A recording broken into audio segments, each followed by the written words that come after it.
अनिल विज साहब को, खट्टर साहब को मेल भी भेजी है, सीएम विंडो भी लगा रखी है, आरटीआई भी मांग रखी है। इसके बावजूद भी कोई कार्रवाई नहीं हुई। फिर मैंने एक दिन का धरना रखा, धरना रख के सीओ साहब को ज्ञापन सौंपा मैंने।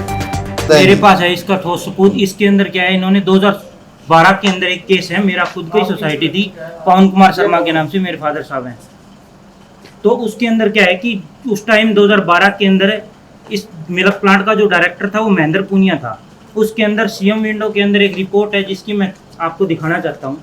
इस पूरी रिपोर्ट के अंदर इन्होंने क्या किया है कि फ़ोन, जीप किराया और शेयर पूंजी और जो संघ में जो पार्टी की गई थी उसके पैसे मेरे पापा की पेमेंट से काटे हुए इन्होंने।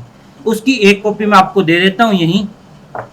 और दूसरा इसके ऊपर उसके बाद में 2012 के अंदर पापा ने एक 6 नवंबर 2017 के अंदर पापा ने एक आरटीआई लगाया था। उसके अंदर ये पूरा विभाग दोषी पाया गया था।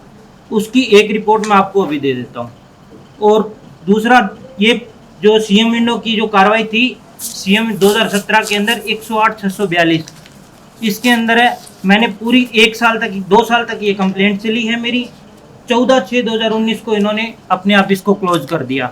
ना हमें कोई इंटीमेशन दिया ना कोई बात। पूरा ये तो अब आए हैं इसके अंदर। हम पहले के भुगत भोगी हैं इसके अंदर। बहुत सालों से इसके अंदर एसएस कोहली होता था उस टाइम, तो उसने बहुत सारे गबन किए हैं इसके अंदर।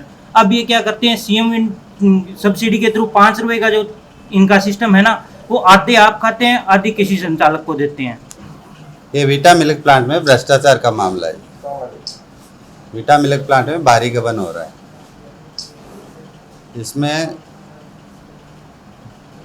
प्लांट के अंदर भारी गबन चल रहा है, इसका कोई सुनवाई नहीं हो रही। मैंने बार बार डीसी साहब को, एमडी साहब को, सीओ साहब को, अनिल विज साहब को, खट्टर साहब को मेल भी भेजी है, सीएम विंडो भी लगा रखी है, आरटीआई भी मांग रखी है। इसके बावजूद भी कोई कार्रवाई नहीं हुई।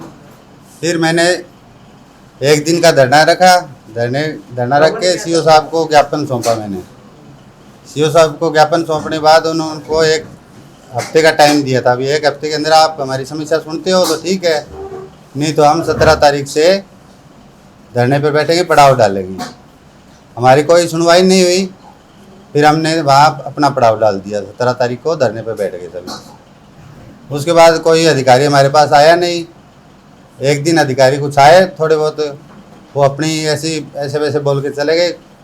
उसके बाद हम बैठे रहे। 8 दिनों बाद हमारे पास अधिकारी आए, डायरेक्टर आए, चेयरमैन आए, कुछ और पूर्व चेयरमैन भी मौजूद थे, पूर्व डायरेक्टर भी मौजूद थे, गांव के मेरे पूर्व सरपंच भी मौजूद थे। उन लोगों सब के सामने उन्होंने आश्वासन दिया हमें कि आप आज के बाद ना तो कोई प्राइवेट दूध उठेगा और ना ही राजस्थान का दूध आएगा। सही से कमेटी बना के हम जांच करेंगे। और जांच उन्होंने शुरू की, वो फर्जी तौर पे की। उस जांच के नाम पर उन्होंने जो सोसाइटियों, बंद पड़ी सोसाइटियाँ, उनमें दूध चढ़ रहा था प्राइवेट, उस दूध की जो कागजात थे वो पूरे करने के लिए गए थे। वो जांच के बहाने से उनके कागजात पूरे किए उन्होंने, ना कि जांच की है। जो उनके कमियां थी ना उनके रिकॉर्ड में, वो रिकॉर्ड में कमियां पूरी करने के लिए गए थे जांच के बहाने से। उनके अपने रिकॉर्ड पूरे कर दिए, वे ऐसे ऐसे दूध सही है, कागजों में सही दिखा दिया। धरातल पर जाके आप देखें तो जिस गांव में सोसाइटी चल रही है वो पूरी सोसाइटियाँ चल नहीं रही है। जिस गांव में, मेरे गांव में 14 सोसाइटी चल रही है और उनमें से सिर्फ 8 सोसाइटी हकीकत में चल रही है। 6 सोसाइटी नाजायज है, उनमें नाजायज दूध चढ़ाया जा रहा है राजस्थान का और प्राइवेट डेयरियों का दूध। जैसे हो गया प्राइवेट सोसाइटी के अंदर दूध चढ़ा दिया, राजस्थान से लेके आए, 5 रुपये सीएम सब्सिडी एक आ गए, उसमें चढ़ा दिया दूध।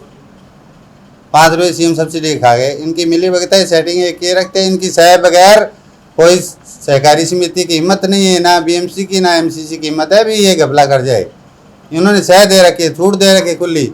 आप अगर महीने के 20 लाख कमाओ, 10 हमें दो। शिकायत वगैरह जी सब जगह की है। पहले सीओ साहब से स्टार्ट हुआ हूँ, उसके बाद डीसी साहब को की है, सीटीएम साहब को की है, फिर मैंने सीजीएम साहब को की है, चंडीगढ़ कॉलेज साहब को, एमडी साहब को की है, खट्टर साहब को, विज साहब को, सबको मेल दी है। उसके बाद मैंने सीएम विंडो भी लगाई है, आरटीआई भी लगाई है। मैं ये चाहता हूँ ये मिल्क प्लांट है, ये जनता का है और जनता ने इसको सींच के बनाया है और ये बचा रहे जनता के धरोहर है और जनता के लिए बनी रहे।